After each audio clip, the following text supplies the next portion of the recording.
কোথায় কিভাবে কিভাবে মাল কামানো হচ্ছে দেখুন, কিভাবে জালিগিরি হচ্ছে দেখুন। একেবারে দেখুন একটা ছবি, গঙ্গা, গঙ্গার মধ্যে দিয়ে গঙ্গার জল দেখছেন, পাইপ দিয়ে গঙ্গার জল নিয়ে যাওয়া হচ্ছে। কোথায় নিয়ে যাওয়া হচ্ছে বুঝতে পারছেন না তো? হ্যাঁ, অনেকগুলো পাইপ, সেইগুলো দিয়ে জল নিয়ে যাওয়া হচ্ছে, গঙ্গার জল। এবার দেখুন ভারীদার যারা কাঁধে জল বয়ে নিয়ে যান, তারা জল নিয়ে যাচ্ছেন। কোথায় নিয়ে যাচ্ছেন জল? গঙ্গার জল। গঙ্গার জল মানে একেবারে পরিষ্কার নয়, দূষিত গঙ্গার জল। কোথায় নিয়ে যাচ্ছেন? এবার দেখুন, আপনারাও হয়তো হাওড়া স্টেশনের পাশে বিভিন্ন হোটেলে খান, সেখানে রান্না করা হচ্ছে গঙ্গার জল দিয়ে। এই গঙ্গার দূষিত জল দিয়ে রান্না হচ্ছে হাওড়া স্টেশনের পাশে হোটেলগুলোতে। কথা বলবো প্রতিনিধি দেবাশিসের সঙ্গে। দেবাশিস, কেন, কিভাবে এটা সম্ভব? এটাই সম্ভব, যেহেতু এটা হাওড়া, তাই বোধহয় সম্ভব অয়নদা। তার কারণ এই অসম্ভবগুলোকে সম্ভব করতে কিন্তু হাওড়ার লোক ছাড়া কেউ পারে না। এবং দীর্ঘদিন ধরে এই ঘটনা ঘটে যাচ্ছে। কলে বা টুলু পাম্প লাগিয়ে গঙ্গার জল থেকে জল তুলে সেই জল দিয়ে রান্না, এমনকি যেসব মানুষগুলো জল কিনে খেতে পারে না তাদেরকে ফিটকিরি দিয়ে সেই জল পরিশোধন করে সেই জল খাওয়ানো হচ্ছে। ফলে এক কথায় বলা যেতে পারে প্রতিদিন 30 থেকে 40 হাজার মানুষজন যারা এই হোটেল, মানে জল খেতেও দিচ্ছে এই গঙ্গার জল, খাবার জলও গঙ্গার জল, দূষিত জল।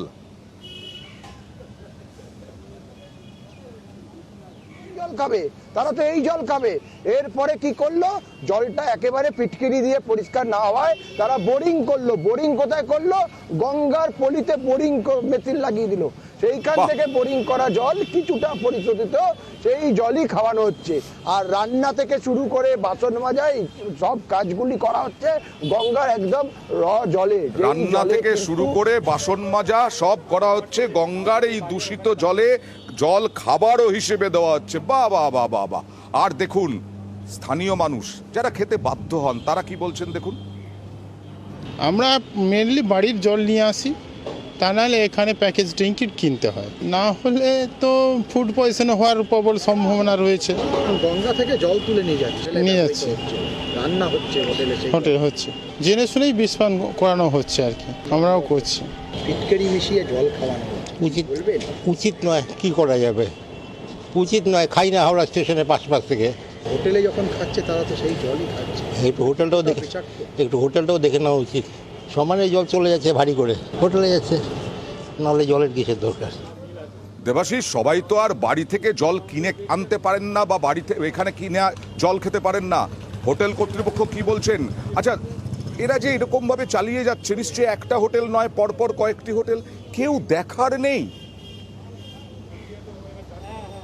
অবশ্যই প্রশ্নটা সেখানে, কেউ দেখার নেই। 15 থেকে 16টি ইতিমধ্যেই কিন্তু হোটেল সেখানে গজিয়ে উঠেছে। তার পাশাপাশি তো আরো বেশ কিছু ফাস্টফুড হোটেল সেগুলি রয়েছে। ফলে এইগুলি দেখার যার দায়িত্ব সেটা হচ্ছে মূলত এই গঙ্গার জল তুলছে কারা, যেই এলাকা সেটা হচ্ছে পোর্টার স্টেট, তারা দেখে না।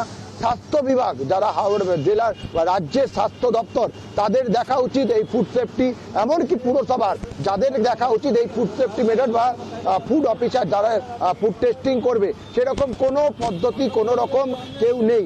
আর পুরসভার কাছে একবার জলের ব্যবস্থা করতে বা জলের জন্য আবেদন করেছিল এই হোটেল ব্যবসায়ীরা, পুরসভা দিতে পারেনি। তার কারণ হচ্ছে অথরাইজ নেই। তো যে যার মতন করে, যে নেতার হাত ধরে তারা তো তৈরি করে নিয়েছে, তাদেরকে কি হিসেবে হাওড়ায় পুরো মাৎসন্যায় চলছে একেবারে, যা তা চলছে হাওড়ায়। হাওড়ার ওই হোটেলের মালিক দেখুন কি বলছেন।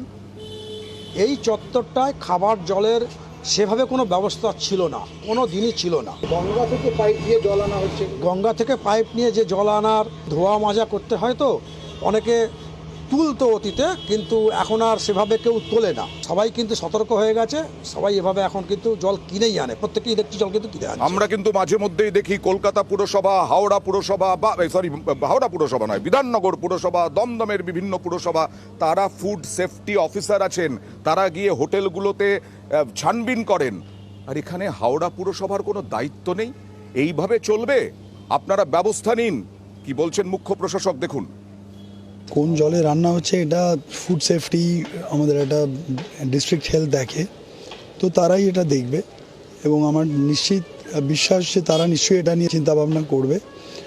আর কোনো হোটেলে আলাদা করে বা ওরকম করে লাইন কর্পোরেশন থেকে দেওয়া হয় না জলের জন্য। যদি ওরকম কোনো ইস্যুস হয়ে থাকে আমরা আমাদের স্বাস্থ্য দপ্তরের সাথে কথা বলতে হবে, আমরাও বলবো, তারা দেখে নেবে।